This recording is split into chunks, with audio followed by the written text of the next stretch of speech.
Welcome everybody to the Public Perceptions of Fish and Wildlife Agencies and Why It's Important webinar.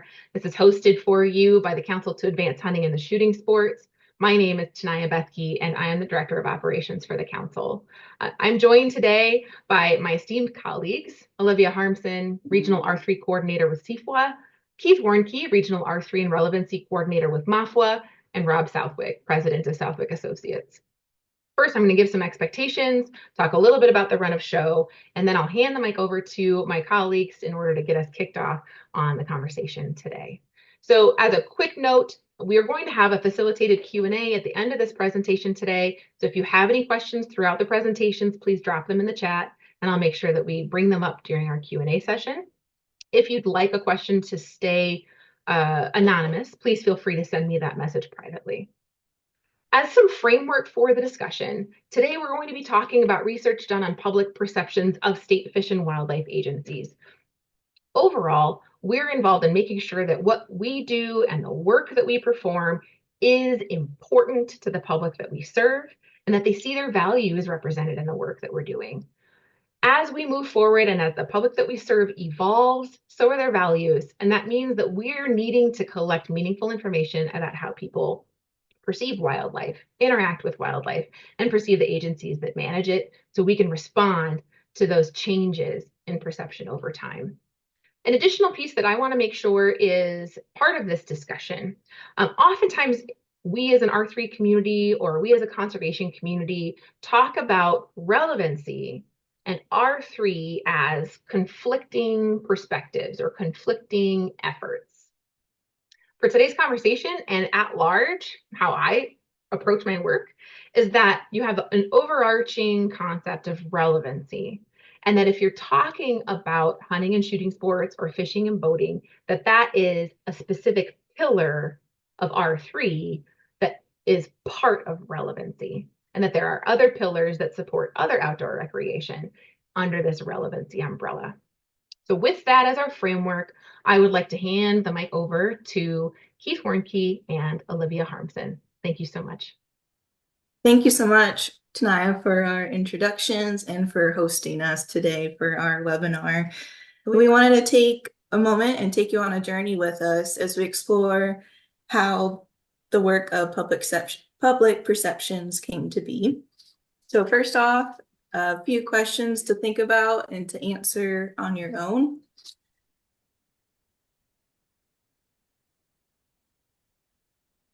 There we go. So if you're a Fish and Wildlife employee, or if you're a director of a Fish and Wildlife agency, or a supporter of your Fish and Wildlife agency within your state, think about, do you know how current hunters and anglers view the Fish and Wildlife Agency? And what about those that aren't a hunter or an angler, but they recreate in the outdoors, like they go hiking or bike outside? Do you know if they're familiar with the Fish and Wildlife Agency? And then lastly, what about the remaining population? So those that do not hunt or fish and also do not recreate in the outdoors. Do they even know Fish and Wildlife agencies exist? So these answers to the questions may be challenging with limited information about these audiences, but during this webinar, hope to get a better grasp on how and where they stand. Keith will now be highlighting some background work on values that has been completed prior to this CFWA Public Perceptions Multi-State Grant. Thank you, Olivia. Welcome, everybody. Thanks for having us and thanks for tuning in. A little bit of context here to provide you with how we sort of got started going down this avenue of work. In about 2018, a group out of Colorado State University led by Mike Manfredo published America's Wildlife Values, which were survey-based research conclusions on wildlife values, really. And they divided Americans into essentially 4 value orientation types. The traditionalists, who believe a lot more in the utilization and dominionistic approach to wildlife, that wildlife exists for the utilization of people as they desire. Mutualist value orientation are those who see wildlife more as an extension of their social network, or an extension of their social realm. And they do believe in animal rights, believe that wildlife have rights that may be very kin to, very similar to human rights. And then there are pluralists who show very strong value orientations that are related to, or very strongly, both traditionalist and mutualist. Many hunters and anglers, I'm sure, fall into the pluralist value orientation, and really the use of wildlife and what is considered responsible use of wildlife varies on the context in which you're experiencing that wildlife.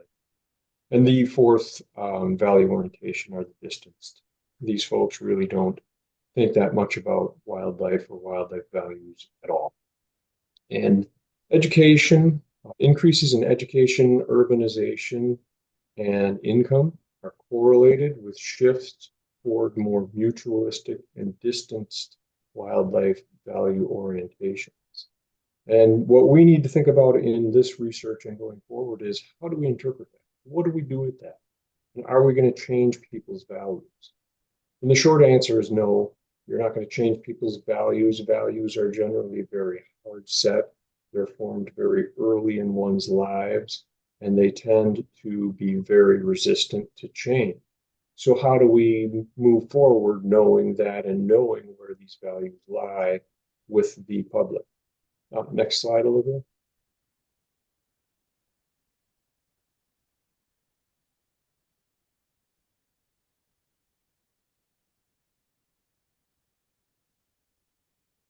So here we are again from the Americans' wildlife values. You can see how the U.S. population breaks out, right?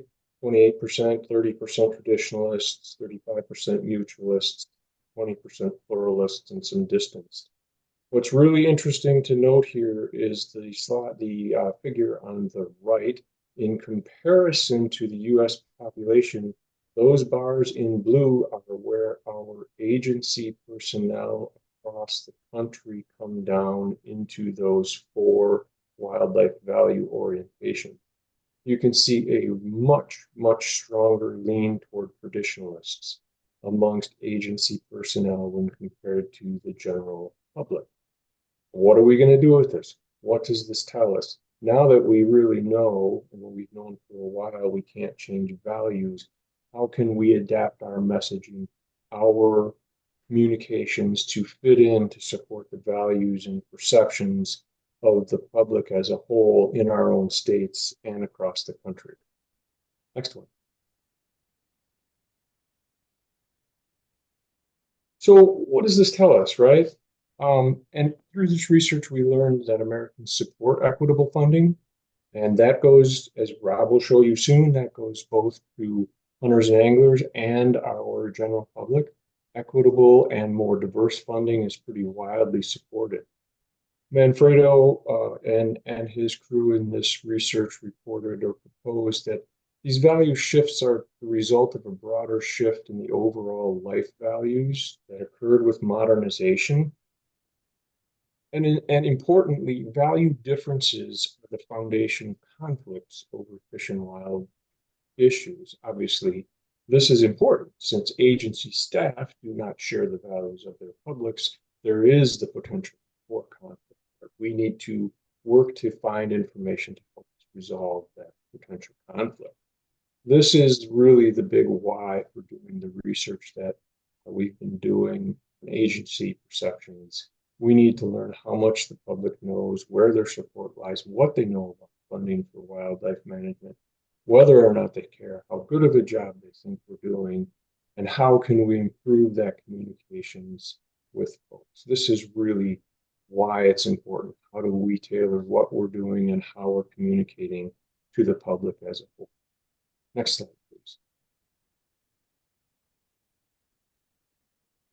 So the Fish and Wildlife Relevancy Roadmap from AFWA 2019 followed up the American Wildlife Values Survey and provided a roadmap to how we can address some of these issues and some of these misalignments of values. And I highly recommend you read both this and the America's Wildlife Values reports. They're really interesting and really informative. We need to adapt to changing societal conditions. Obviously, that's telling us as Fish and Wildlife agencies adaptation is really important. But we need to find out how to adapt to become more inclusive. And how do we access and leverage increased partnering to increase our engagement with mutualists who may not have the same kind of trust in the agency as do traditionalists. These are important questions that are pushing us forward. Next slide. So even though state fish and wildlife agencies have a broad responsibility to all the people of the state, what does the general public really know about this? What do they want to know? Even do they know what fish and wildlife agencies do or how they're funded? In short, there's a really good quote in the Relevancy Roadmap, and it goes like this: the societal and ecological context for fish and wildlife conservation in North America is changing rapidly. Society is increasingly diverse, urban, and disconnected from nature. The number of hunters and anglers is declining. Fish and wildlife agencies must find ways to engage and serve broader constituencies to expand the support necessary to ensure the future conservation.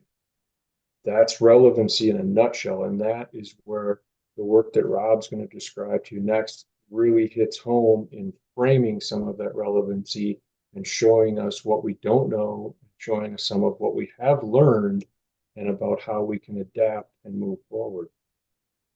As you'll learn next, I'm going to say it here, we're going to say it again, and then we're going to talk a little bit about it at the end. But people seem unaware, the general public seems unaware of what we do and what fish and wildlife agencies do, and they don't seem that interested in becoming aware.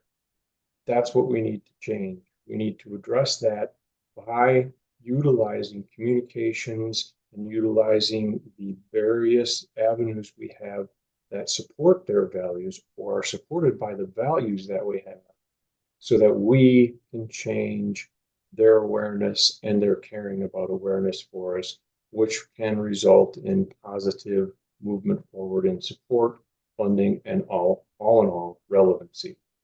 With that, Rob Southwick, I'll turn it over to you. Great. Okay, let's switch control the screens here. All right. Deck check. You can see your screen okay? All right, thank you. All right, so as mentioned, we finished some research here just earlier this year. I want to go through the highlights of the research. There's a lot of information here, and we cannot go through all of it.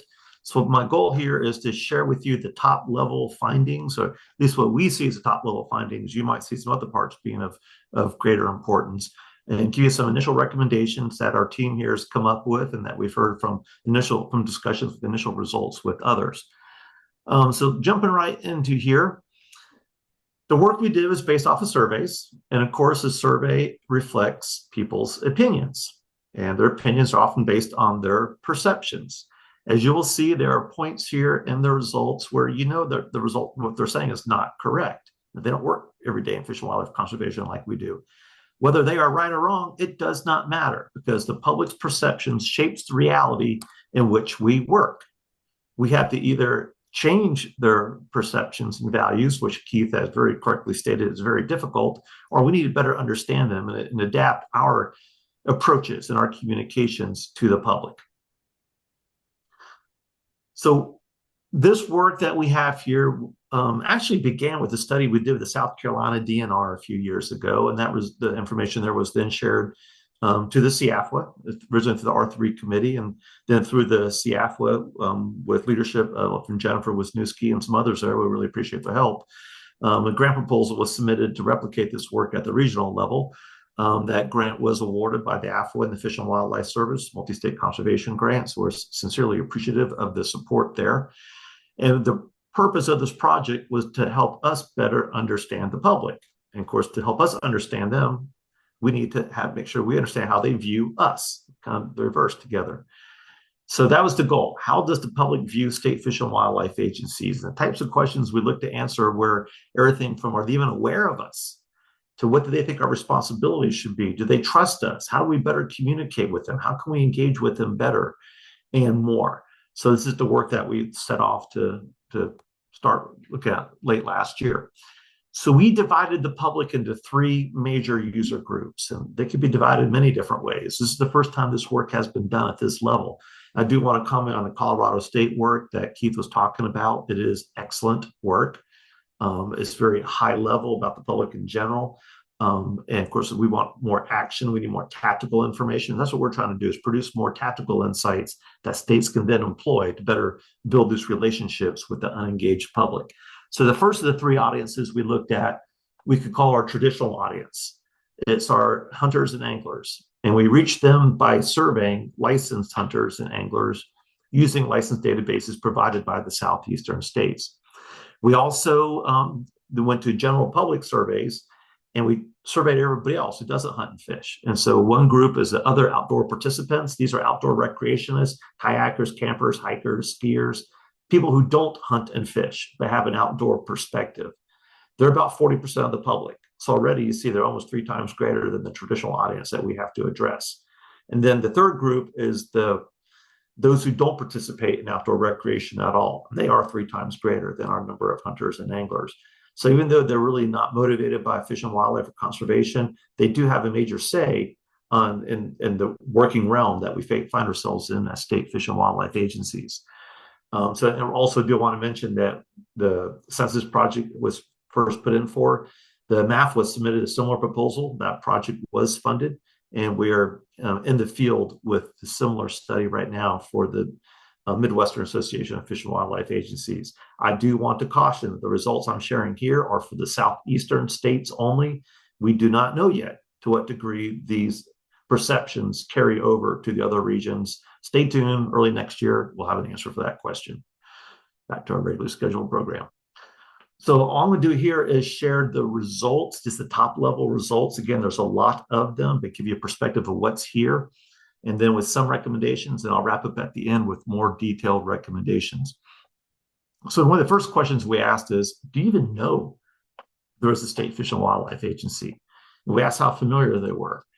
And so you can see here on the left side of the screen, we asked people, they could tell us they're not familiar at all, or they're slightly familiar. And the green bar is that part of the public that participates in outdoor recreation, but they don't hunt and fish. The blue bars are those people who do hunt and fish. And the yellow bars are those who don't go in the outdoors at all. They're the non-participants. So you can see the two groups are not familiar at all or slightly familiar, represent just over half the US population. Most of our hunters and anglers are familiar with our agencies. Thank goodness we have that. And just a slight majority of our other outdoor recreationists know who we are. But then the other half, roughly the other half of the public, they don't know who we are. And so I also want to stress too that of this half that really are not familiar with us, half of them, when you dig down to all the results, they just don't care. We're not relevant to them. So until we can build that relevancy, we're not going to expect much support from them when it comes to initiatives and support needed to advance fish and wildlife conservation, recreational access in this country.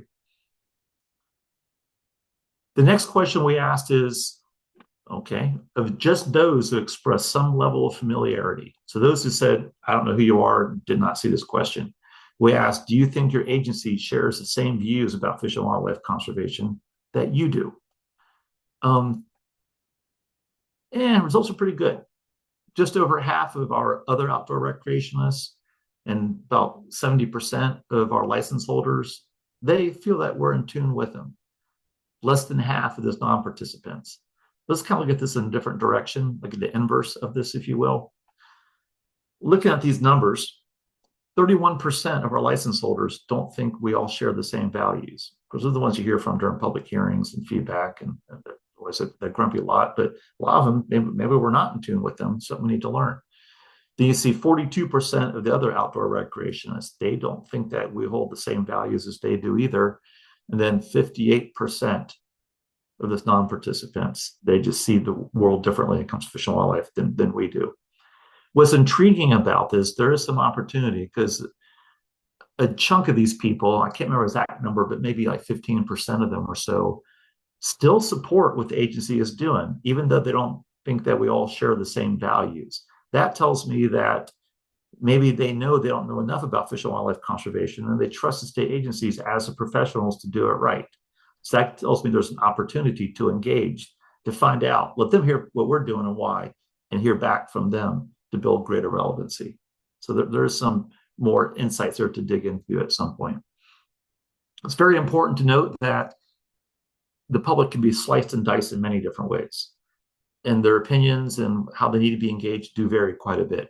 For example, we saw that younger folks under 35 were much more likely to feel disengaged when it comes to the State Fish and Wildlife Agency, as they don't feel they have a say in the matter.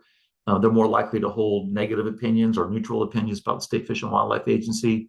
Same with urbanites, so especially young folks in urban areas, they just don't have much of a connection to us at all. And of course, those are areas where fish and wildlife issues are not discussed. We don't really relate to them, how we meet their values. So what we need to do, of course, is we need to engage these people. We need to get their feedback, because the younger folks, especially, they expect to be engaged. They are engaged with all sorts of discussions, whether it's fun stuff, serious stuff, and we're not in those discussions. We need to go to them to help build that relevancy. We have to use our preferred media, do it their way. I'm going to come back to this point in a minute when I get to the recommendations section.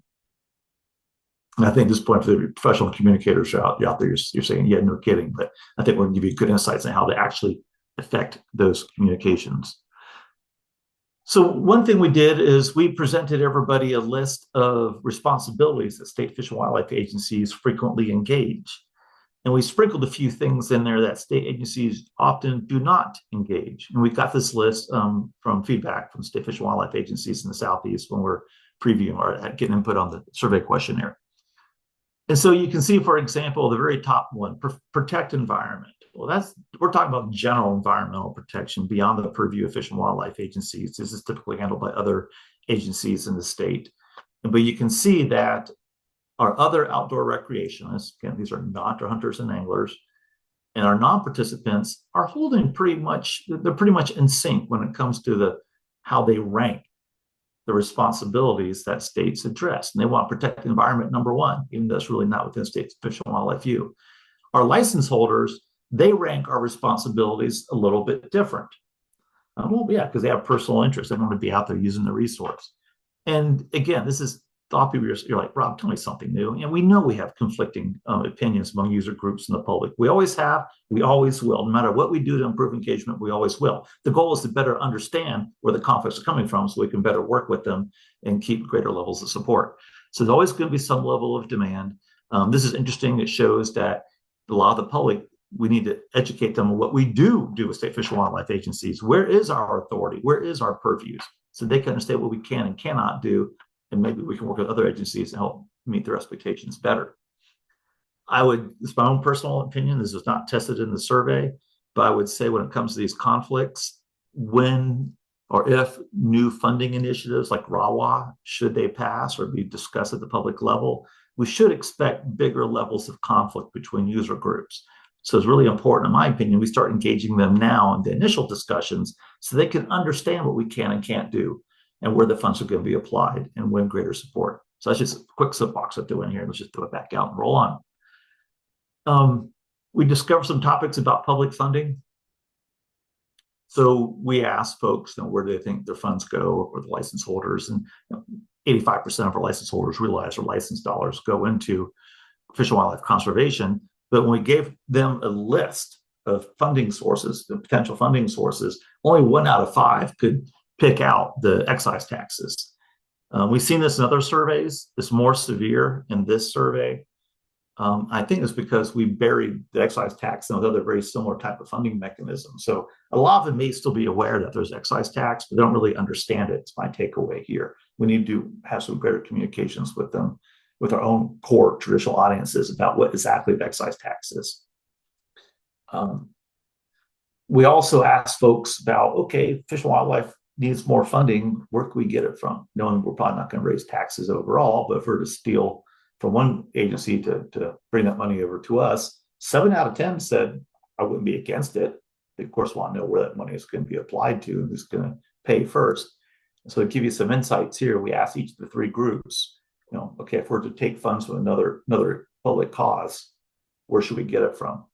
So you can see, again, on the bar reminder, the green is people who participate in outdoor recreation except hunting and fishing. Blue is our hunters and anglers. And then yellow are the people who do not participate in outdoor recreation. So you can see 41% of that biggest chunk of the public says, don't touch those funds. So we got a little bit of work to do there. You can see of the people who don't participate in outdoor recreation, they're going to probably actively oppose you if you try to move funds from other agencies. So if you're to start public discussions about where funds could come from, you're going to be opening the door to people who might be coming in there saying, you don't need money, in fact, you need less. So be careful, or understanding them better understanding their values, and can maybe work with them. And right here in the middle is my friends and buddies, our license holders. And of course, this group says, if we have to take money from anywhere, let's take it from public welfare and assistance. And we'll leave that one right there where it lies. Overall, another question we ask is, what about other alternative funding sources, things like proceeds from state lotteries or sales tax apportionments there? Things are already done in many states, and not quite half the public said they'd be for those sort of things, but you see greater support in urban areas than you do in our rural areas where we might have more our traditional users. But a lot of this urban audience who may not really be aware of us do have open minds about new sources of funding that maybe we could engage them with and help realize.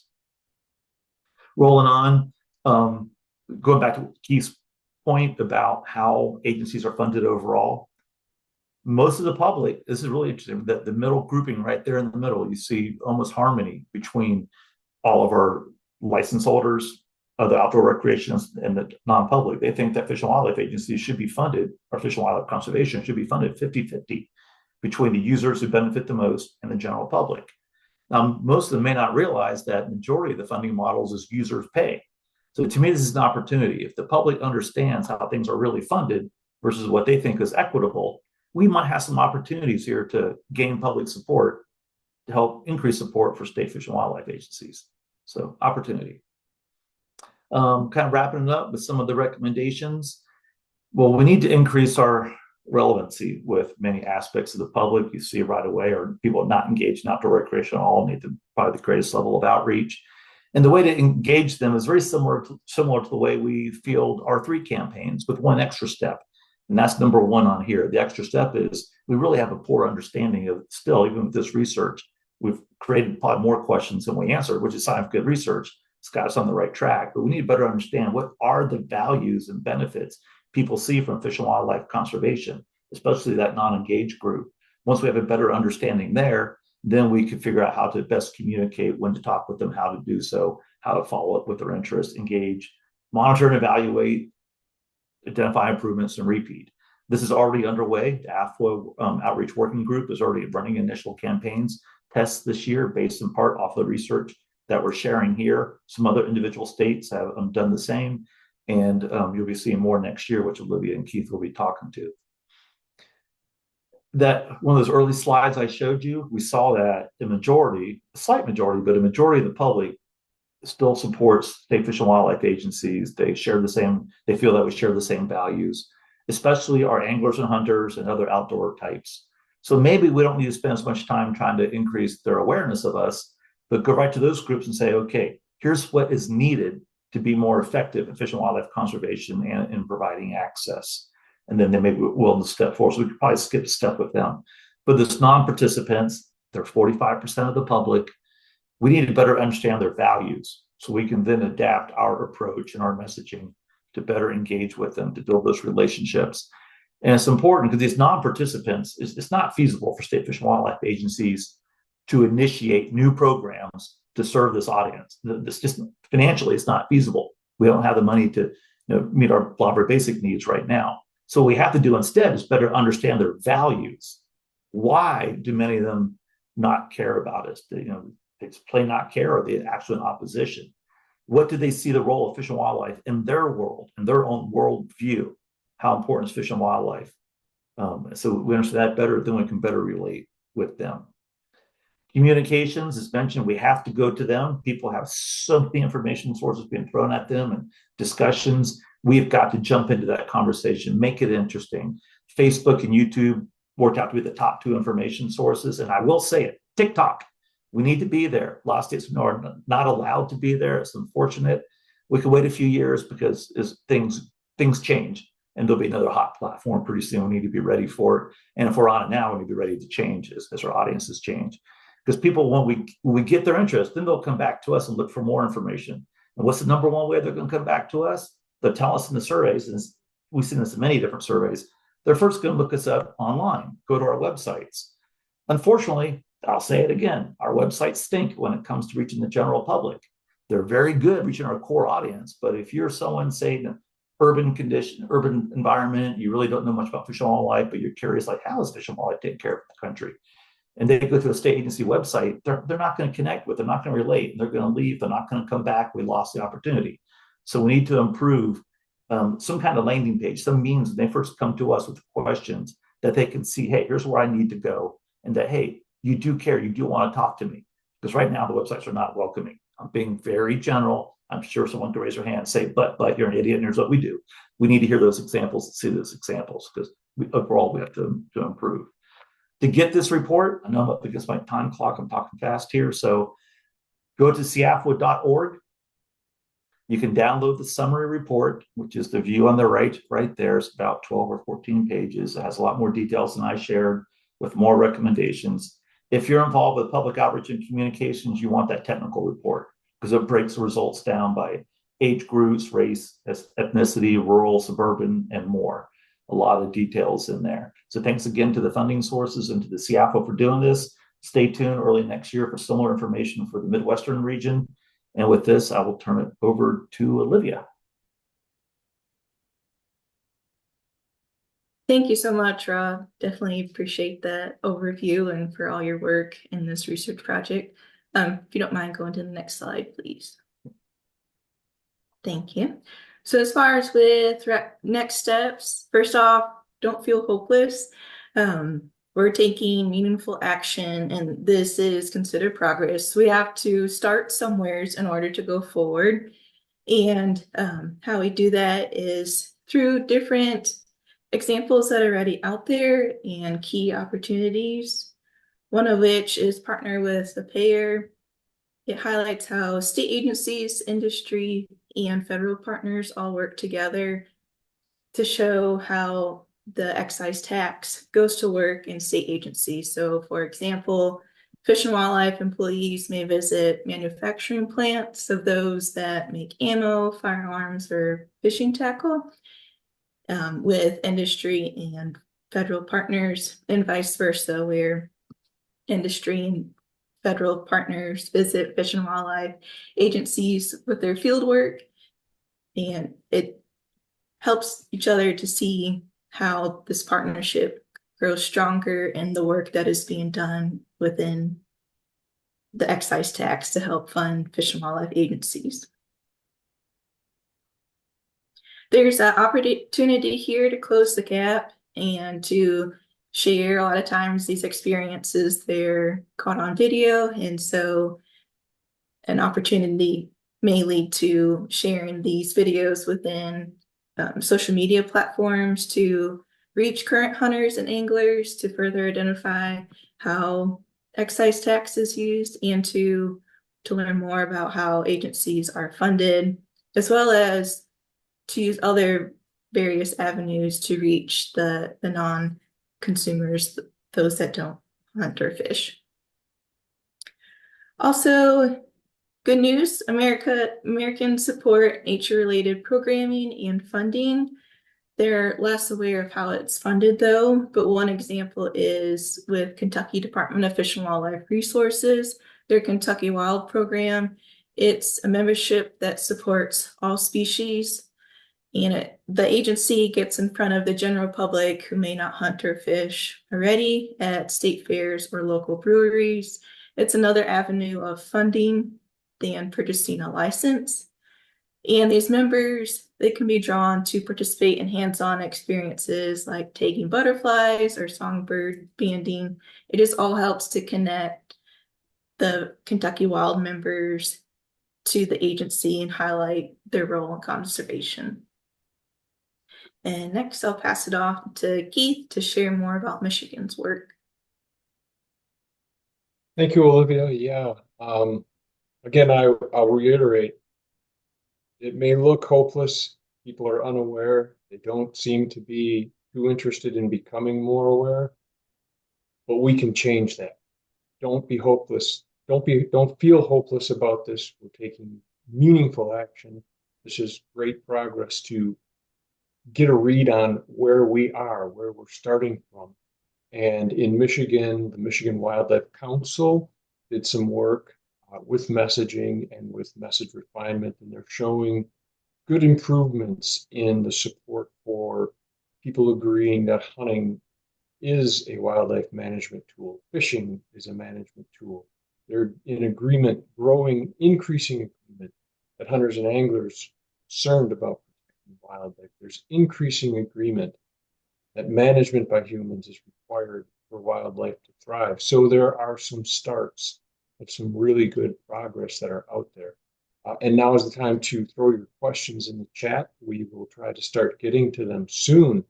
But we're taking action to doing something about this, and phase 2 is being considered for funding by the National Grants Committee right now.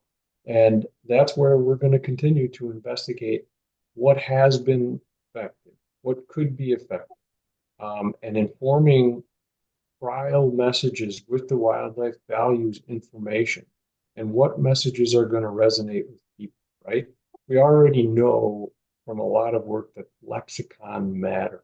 The words we use matter. Food, conservation, wellness, personal wellness. These are all huge opportunities to communicate with people in ways that they want to hear. We need to do more. Phase 2 will do more work to find out what messages work, how they reach people. Messaging, messages, and delivery, as Rob said, will be testing and adapting to become more effective and trying to fit the messages that we convey into support of the values of the general public that will improve our relevancy. You heard it several times, right? Values and communication, understanding the values of the general public and being able to adapt our communication that will become resonant and relevant to the general public. That's it for me. Looking forward to your questions in the chat. Olivia, Taniya, I don't know if you had any follow-up or finishing. Thank you. Thank you all for listening and being here. Thank you so much. So here are the contacts on this specific project on this slide here. In addition to that, here are the email addresses for each of the people that are on this webinar today. I've got a few comments that have been delivered directly to me and questions delivered directly to me, and so we're going to be transitioning into an open Q&A with the participants. But if you wanted to grab a screenshot of those contacts, I wanted to give you a chance for that. So I'm going to pin the rest of us, and here we are. So this overall framework of the fact that our public is evolving rapidly and that their values are also evolving throughout that process is really illuminating to me, right? As organizations, we rely on the support from our publics to make sure that we're meeting specific needs and providing services that help them feel like they are part of that value system. And the stories we've told historically have not always aligned with those different values of our public, and we can do a much better job of telling meaningful stories as we move forward, especially as we continue to gather information like what you just shared with us. These data sources help us to be better at our work. It's easy also as Fish and Wildlife agencies do our work. We're surrounded by people that have similar values or similar background or similar thoughts about wildlife management. And it's easy to forget that the broad majority of the public out there doesn't recreate in hunting or shooting sports or fishing and boating.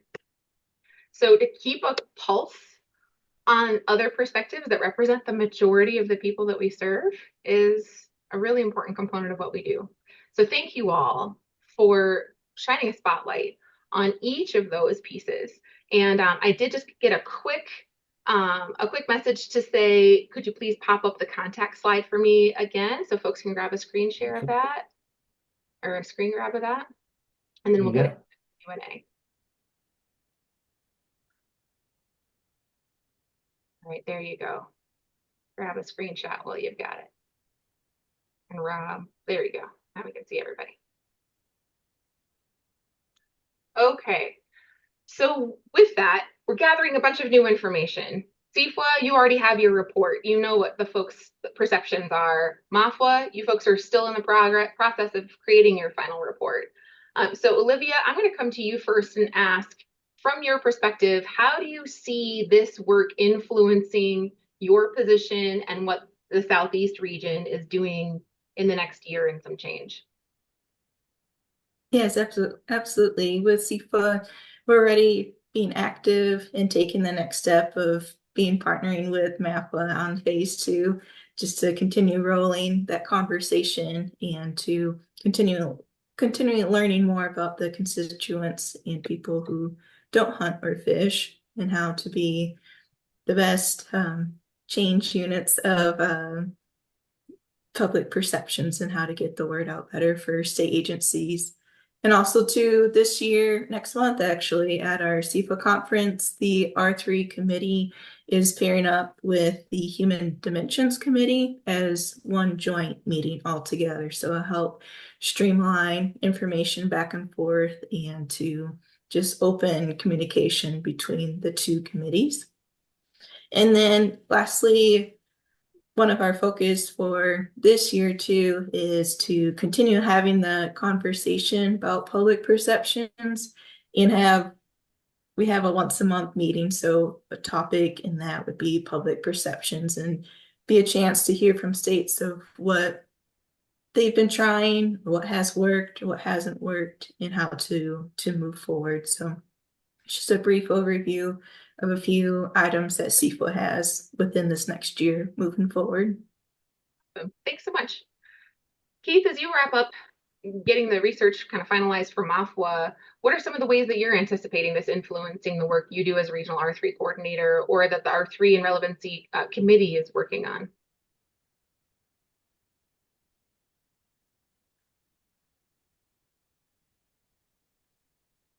I think this is really important to thinking about R3 and relevancy in the same picture, right? We're establishing a baseline. We're finding out what people in the Midwest and the Southeast think, how their values influence what their perceptions of the agencies are. That's going to guide us into future questions, hopefully next year, to how to improve that. And we've seen through a couple of examples how we can improve that, or how other efforts have been able to improve that. So this is really important and exciting from a relevancy standpoint. We've built upon the values, that work that has been done. We've built upon the relevancy roadmap work that's been done. We're building upon the specifically drilled down to regional information we're getting for baselines. And now we're going to take that next step by making it into actionable strategies that we can apply at a regional level, which I think is really important. Regional and multi-regional collaboration and cooperation is going to benefit us much more greatly than doing this at a state level or even at a single region's level. Great insights. The whole concept of declining public support for hunting and shooting sports, as an example, or public perceptions evolving and changing around fish and wildlife, is a national topic. It's a national assessment. So any one of us doing this in isolation won't have the impact as large groups doing it together. So I love you highlighting that, Keith, and having positions like yours and Olivia's that can really focus on pulling a bunch of states together, I think is also a sign of the times, right? We've never been in a place before to be able to do this level of collaborative work. So thank you both for your perceptions around that, and also your forward momentum around this in your regions. I'd like to ask a few questions about the survey itself. Did the survey highlight other reasons why 18 to 24-year-olds feel less engaged, or why they might hold neutral or negative opinions? Nothing more in depth specific to them. The biggest overall was they just felt like it didn't have a place in their life, and no one really cared what they were thinking about. But speculating in there further, based on the results and similar research we've done on youth engagement and these issues, is go back to the key point. If someone's not reaching out to them trying to engage, the impression is it's just not important. It's not that no one cares about us. It's just that, hey, this is something my friends are not talking about. Why should I care? How does it make a difference to me? What's the future? At that younger age, you may not quite see the connections, and of course, you're not going to understand how your values are going to shift as you're older in life.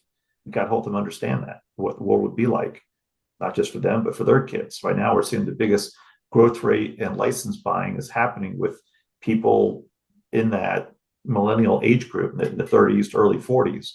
And a lot of them are coming in, so they're beyond the point we saw here, but when they're hitting about 35 to 40, a lot of them are saying, hey, wait, there is something out there. I find it interesting. I want to get out there. I want to fish. I want to try hunting. They didn't have that exposure. And that was our problem. So we didn't reach out when they're younger. They're coming in as adult onset hunters and anglers, or they have a very high rate of interest and want to do so.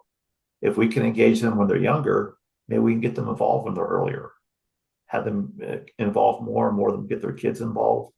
So it's just a matter of us failing, and there's no harsh way of saying it, of explaining to them, hey, here's what's available to you. Here's what it means to you. Here's what can happen if you just try. We got to get there and talk to them. I think you touched on something, as a former R3 coordinator, I think a lot about our assumptions, right? As an internal kind of conservation community, our assumptions about what other people need to know or want to know, right? I'm going to tell this story to you, and because I care about it, you'll care about it too. And then you'll come join me, and it'll be wonderful. And we'll go out and do outdoor recreation things. But you said something, Rob, earlier in your main takeaways that kind of addresses that topic, which was go to where they are.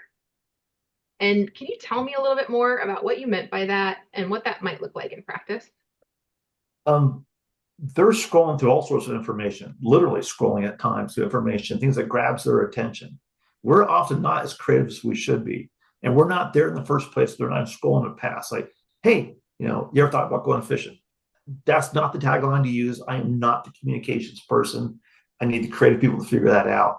But something that says, hey, this could be you. Can you see yourself doing this? Or ever thought about this? If you've never seen this, you could. You can. It's accessible to you. Because a lot of the folks we talk to in various surveys, they don't see themselves like, well, that's not for people like me. That's for people like them. And so we've got to show them that, hey, you can do this too. And it's fun. It's easy. It doesn't have to be complicated. And here's where you go to learn more. So we're not getting in front of them to spike their interest. And then when they do make that step to go learn more, that's where we tend to miss out by making them look complicated and complex. And we've got to capture both sides better.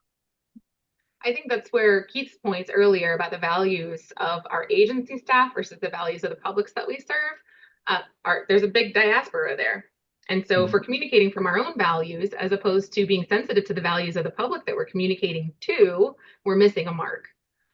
So Keith, speaking to that specific point, what are some opportunities for us to do better storytelling or better communication with the publics that we serve?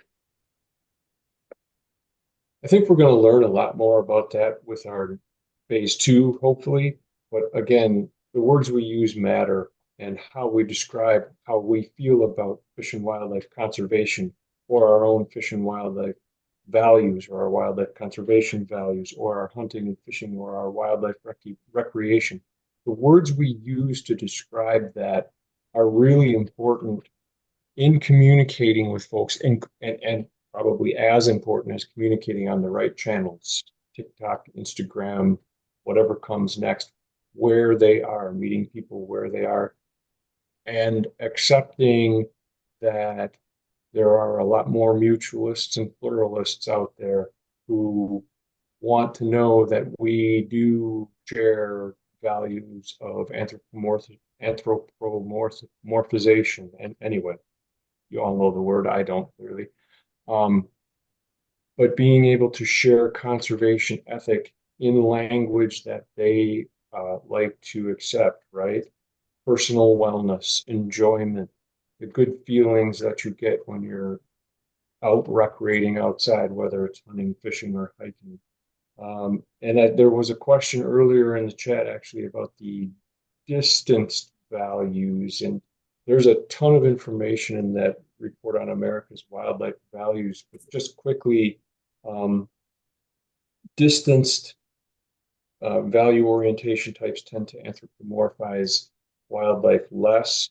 They tend to have less trust in the agencies, federal, state, or fish and wildlife agencies, and they tend to not share the values. They're even further from sharing the values of the state fish and wildlife agencies than the other three groups are. So that's just kind of the surface of what's available in that report. I think it really helps us. It's going to help us shape the messages that we test, and we're trying to find out what messages work. Thank you for speaking to that. This next question kind of includes what's going on in the chat, as well as something else that I've been thinking about a lot lately. So we're in the middle of peak 65 right now. We've got the most number of people hitting retirement age ever happening this year, right? The most number of people that have ever hit the age of 65 is happening now. And this is starting this window of time where our baby boomer generation hits the age of 65 up to the year 2031. And that's going to mark this just massive shift in the people who are working within our agencies and working within our communities.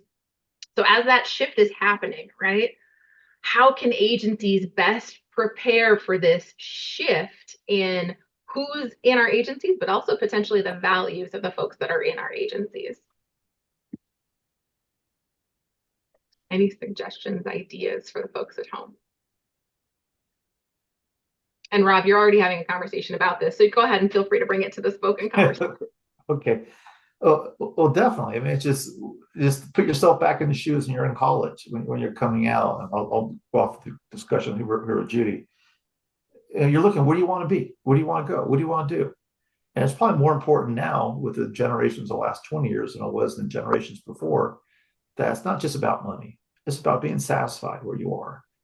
And who wants to go to a place where you really can't feel something in common? That may be incorrect, but that's their perception. Remember, perception is reality. So a lot of people may hesitate wanting to go work for State Fish and Wildlife Agency because maybe it's a bunch of young hunters. Just that the wrong old-fashioned stereotype.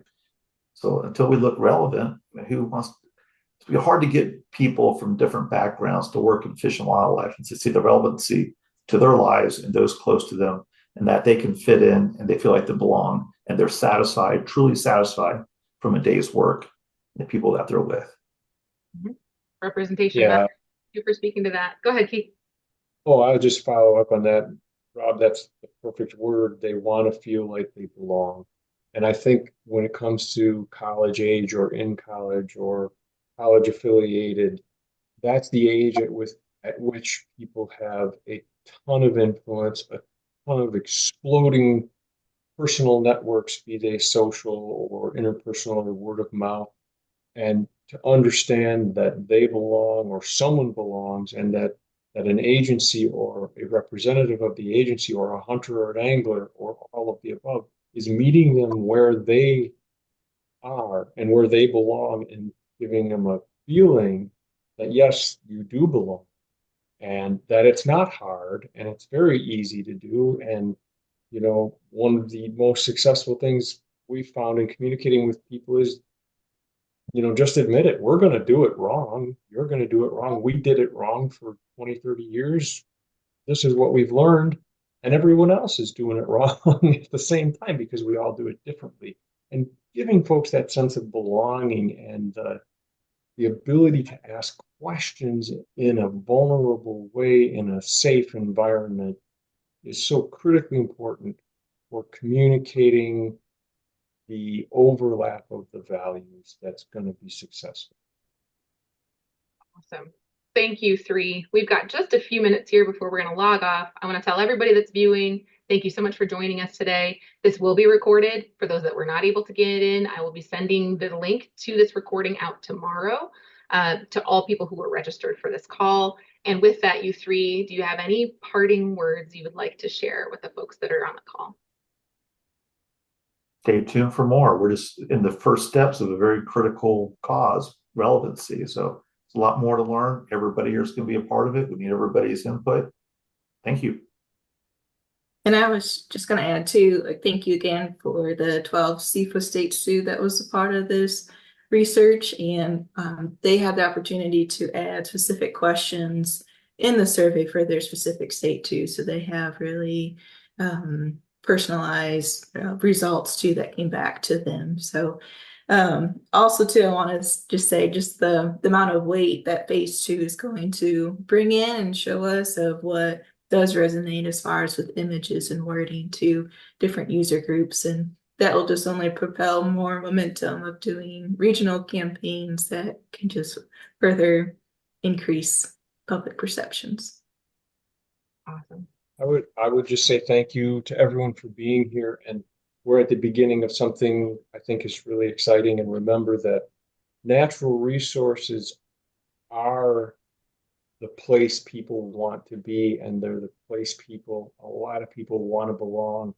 And we have to become that critical resource to getting them involved, aware of, and concerned about natural resources.